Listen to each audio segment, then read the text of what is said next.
Warning, the following content includes flashing lights, jump scares, and spoilers. Other than that, enjoy.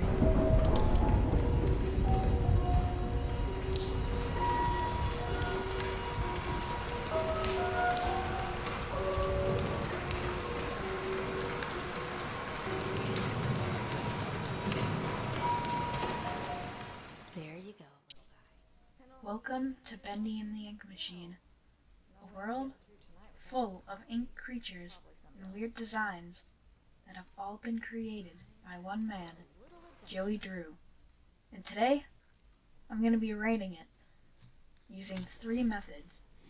I'm going to be rating it based on the design, the story, and the characters.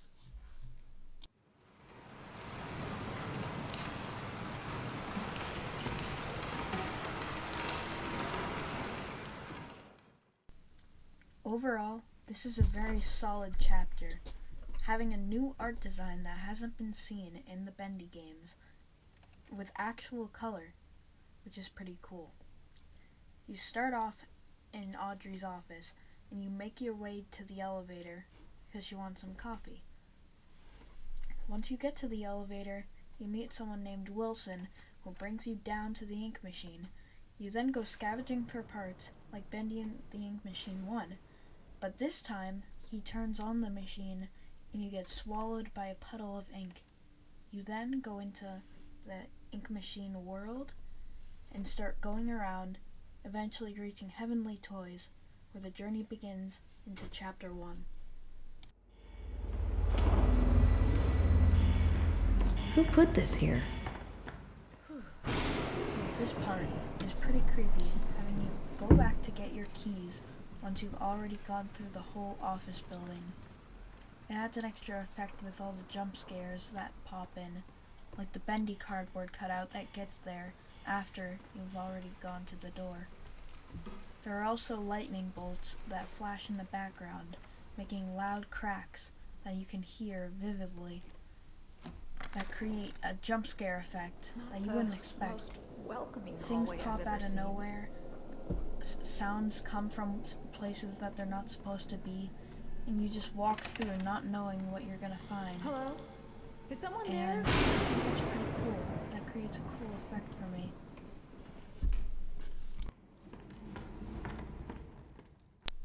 Once you get into the elevator, Wilson comes in with you, which is kinda creepy. He holds open the doors and starts talking to you. Wilson? I thought this was really freaky the first time I played this. I had no idea that he was gonna come in, and his voice made it even worse. You have to stay with him the whole time.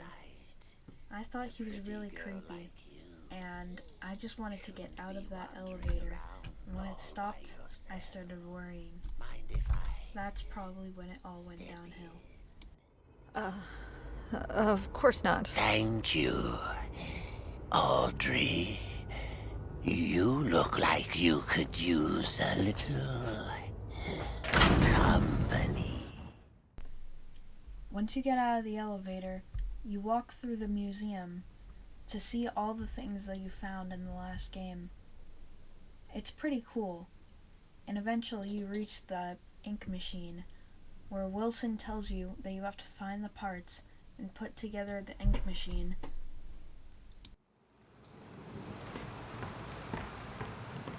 Looks like someone's been messing with the exhibits. There should be something on each of these pedestals. Audrey, sweet Audrey. Do an old man a favor and go find them. I'll tend to the power. Despite looking very different from the original game, these parts are exactly the same. Once you get them, he turns on the ink machine, where you do get swallowed. But I just think the new change in design made it really cool, and still had the cool effect of the old ink machine and how you turned it on, sacrificing the items.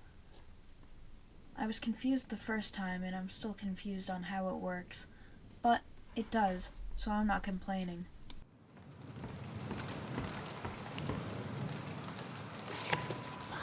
me, Audrey. Come find me, and I'll show you your purpose. I'll show you the truth. This can't be real. And now, we die. What are you doing? Oh no. No!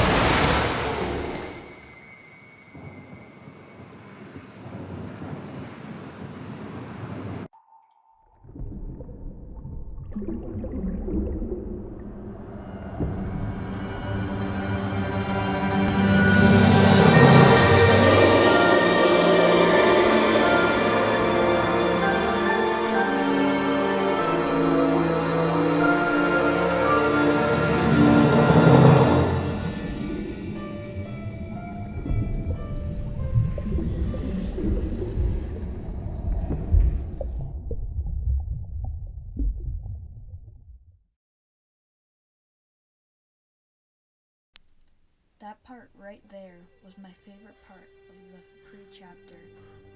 It's just so cool how Wilson drags you under. The title flashes on the screen. The music is incredible in that part, and honestly, it might be one of the best scenes in the entire game. It's played out so well, and really shows how much the ink matters to this game. What's happened to you?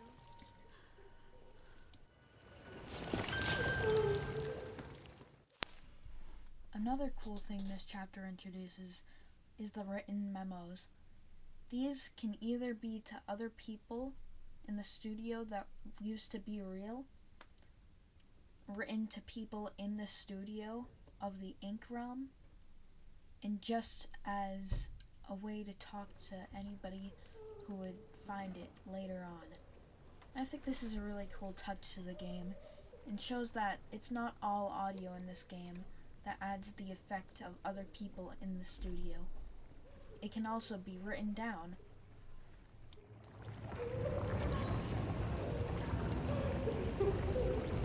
The machine.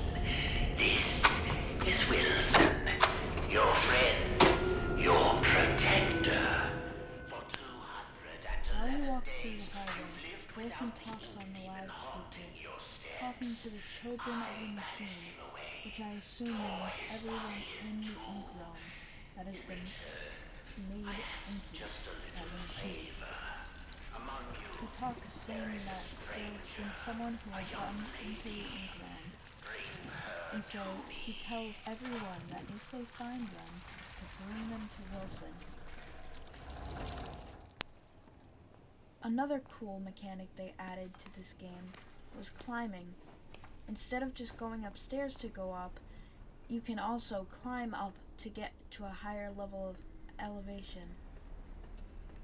This allows for better designs and doesn't have you going through hallways and upstairs the whole game.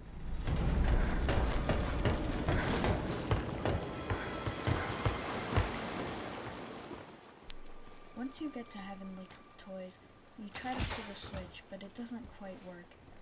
So you have to find another way to get through the door. It tells you to climb up, but once you get up, a Butcher Gang member comes flying at you, and you just have to run away into the medical station.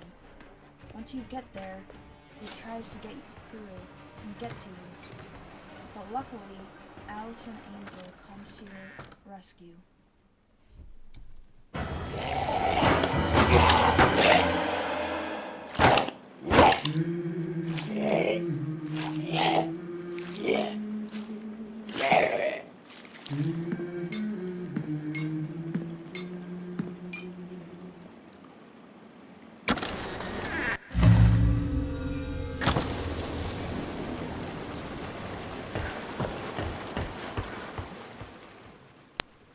To regain your health, you have to eat the food that's available to you throughout the game. I wouldn't drink too much of that if I were you. Bacon It soup. helps patch you up. Alice and But the Angel comes and aftertaste, talks to you. it's not so good. Audrey doesn't like Easy this now, and gets a I'm little not gonna hurt surprised. you. Very It looked confused. like you needed some help. Don't touch me. And What are eventually, you? Alice and Angel What tells is her this to get to the horrible higher place? levels Yeah, because I remember that's my what's going to first day save down her. here. The I higher know, levels are it's safer, scary. But you're letting her actually do pretty more lucky. The and be machine safe could have turned for you the into a rest of searcher. her life. You mean that thing that attacked me? No, that's a Piper. And he's part of a gang, so be careful. I don't understand any of this. What's your name? They call me Alice. I'm not very fond of it. I'm Audrey. Well, Audrey, welcome to the studio.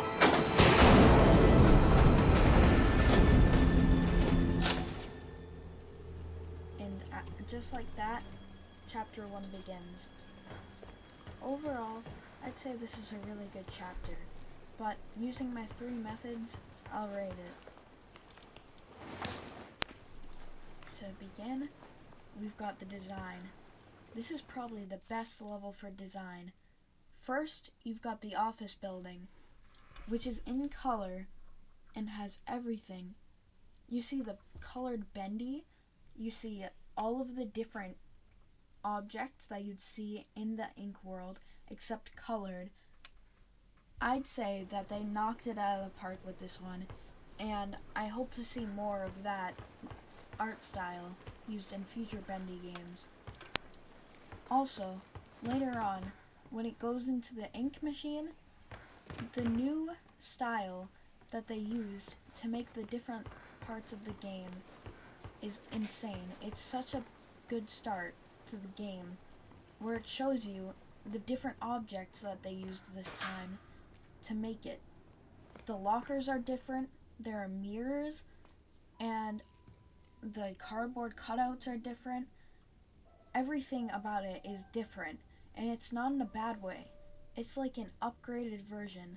They added so much to make it that much cooler, and I'd say that they couldn't have done a better job, but there's always room for improvement, so I'm going to give the design a 9.5 out of 10. Next is the story. The story is pretty good, starting off with Audrey in the office where she works at Arc Pictures, which is a pretty cool name, but I was kind of surprised that Joey Drew Studios wasn't still operating normally. And so it kind of weakens the effect of the whole Joey Drew Studios, but I still liked it. And she goes through the office, meets with Wilson, goes down to the ink machine and reactivates it. It's kind of cool. I like it in some ways, but I think they could have done a little better on the story with the office. It's just kind of weak. Then when you get into the ink machine realm, it gets a little better. You just kind of walk through. It's basically just a tutorial. I rate it 6 out of 10. Not the best, not the worst, just kind of in the middle. And we've already met Allison. She kind of just told us to get out of here and didn't do anything. So, yeah, 6 out of 10. And finally, we've got the characters. The characters were okay in this game, or at least in this chapter. We only have 3 of them, Audrey, Wilson, and Allison. They do a really good job of showing what the story is going to be about and just kind of starting it off. Audrey seems like a good character to be the main character. Kinda not too bad. We don't really know a lot about her at the start, but I'd say it's better than Henry, where we don't know anything about him and we just hop right into the game. So, and Wilson is really creepy, and we kind of already know that he's going to be the villain in this story. And Allison, yeah, she just didn't do much. So, yeah. Overall, in this chapter, I'd rate the characters a 5 out of 10. They were okay, but I feel like it's a tutorial, so what do you expect? Overall, I think I'd rate this chapter a 7 out of 10. It's kind of a tutorial chapter, but it gets carried by the design, knowing that it kind of introduced everything. And so, yeah, 7 out of 10. So this chapter starts off in Heavenly Toys, where you make your way through the hallways, completing puzzles, eventually making it to this room, where you find a yellow canister full of thick ink. With this ink, you can upgrade either your health or your stamina. I chose stamina in my run because I thought it would be more useful when trying to run away from the enemies, because I didn't have a weapon yet, and I didn't know what I was getting into. And eventually, you'll reach this big open room where you'll find a spider. And the spider's kind of annoying. He pops out throughout the game, but it's mostly just in this area. You talk to Alice through this speaker, and you make it to the next area.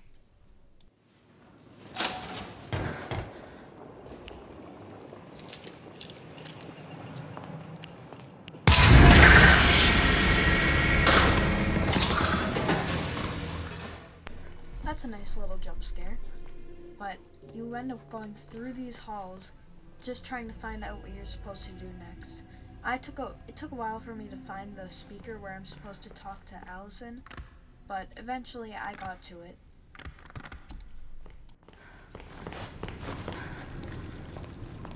Two hours later. Out there, please answer me. So in this part, we go up to the speaker, we talk about how Audrey is alright to Allison, and Allison basically just goes to tell us to get a gent pipe because there's a big shake for some reason. I don't really know why, it doesn't really explain it in here, but that happens. And then after we talk, the spider guy jumps out of a pipe on the ceiling, which is kind of weird. And that's when we go to get the gent pipe. Find that gent pipe. Now.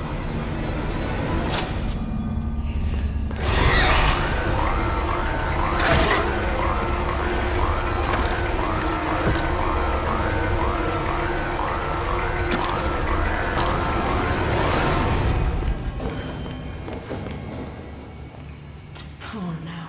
If I find you, I'm gonna rip your face off. In this part, the guy comes to get us from outside the door. He comes in and then goes to the desk where he starts creating a gent pipe. I didn't notice what he was trying to do, so I kind of just stayed there for a bit. But eventually I ran away and he started whacking stuff.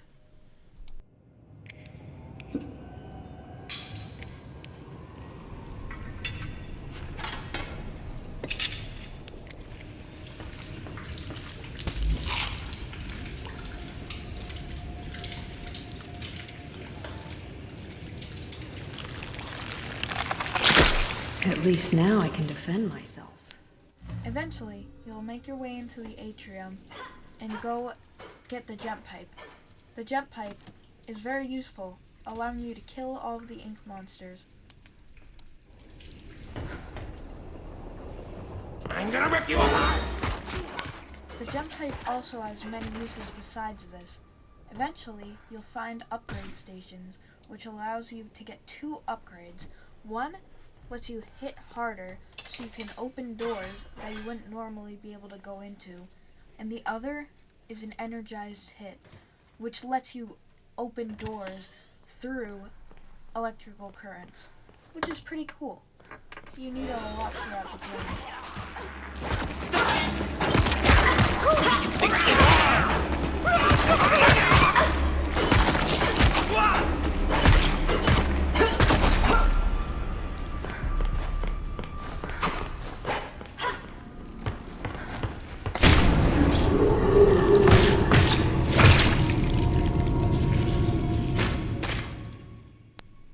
So eventually you reach this door where there's a searcher, and the searcher, you have to banish him using the new ability we get.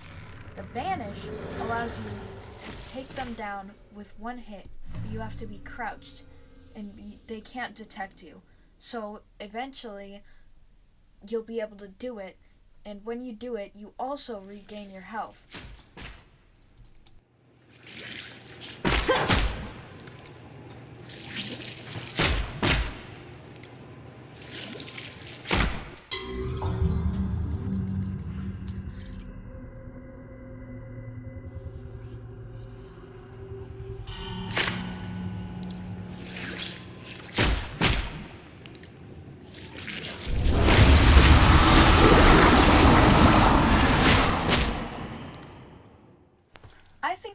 pretty cool addition to the game.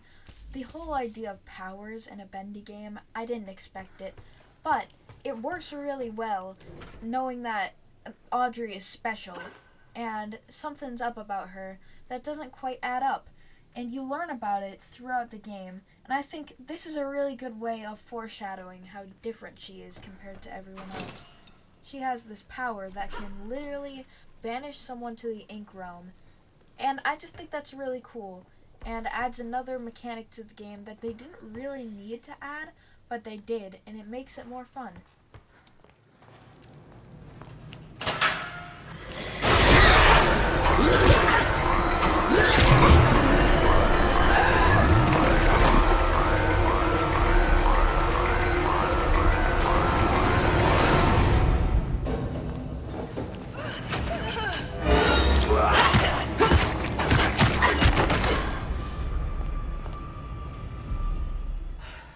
So eventually you open the door to get into this small place. I went through the vent, but you can just go straight forward, and eventually you reach the speaker things that you hear Joey Drew through, and you can hear his voice doing a little tour, and after that you move on to Animation Alley, which is pretty cool. You find a new person that's gonna try to hunt you down, spawns randomly and screams.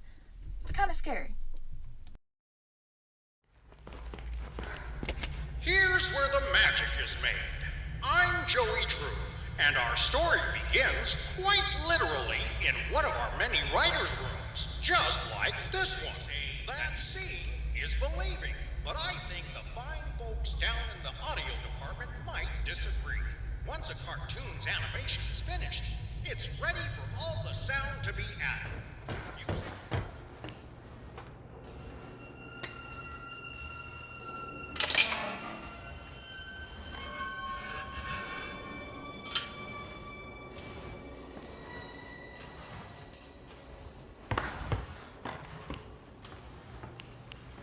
Bendy? You're real? Oh, this is amazing. It's okay. I won't hurt you. I promise. It's okay. See? I'm your friend. I won't hurt you. Oh, I'm sorry. I didn't know that would happen. I promise. I'm so sorry. Damn it, Audrey. What's happening to you? I think this part is also one of the best scenes in the game. We meet Little Bendy, which is unexpected, and it's a good thing that it takes on the position as the Bendy cartoon cutout version of the big scary monster Bendy. And I think it just shows that Who's out there? not everything Is that you, Phil? is horrible. I told you I'm not opening the door until you bring me I my like how pictures. They don't start off I drew 'em. immediately. I want 'em become back. friends. Audrey accidentally hurts him, and I like how that creates a little bit of a story of its own. Yeah, so that's pretty good.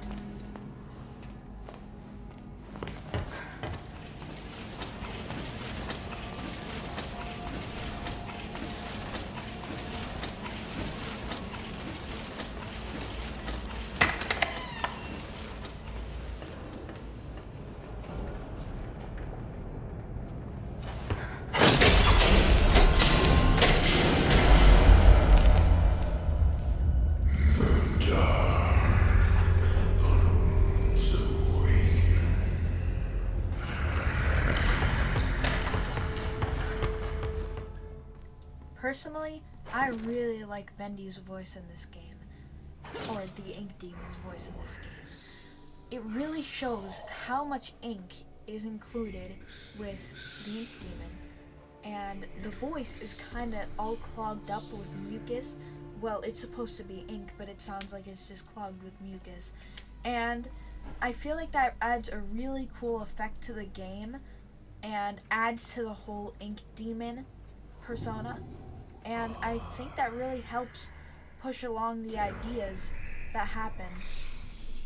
Yeah, so I really like that part.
And just like that, chapter 1 is over. Wow, this is such a good chapter. I don't even have words to describe it. All of the characters, everything that got introduced, it's just insane how much they packed into this one chapter. And the Ink Demon is so good. I think that with all the cycles, since everything gets better and better and upgraded through all the chapters, they really did good at portraying that idea of upgrading. And I think the voice for the Ink Demon really shows the Ink Demon's character and the relevance of his voice in the game. So yeah, I really think that last scene was really good. And now for the rating. First up, we've got design. So it's the same design as the last chapter, but there are a few new things they added.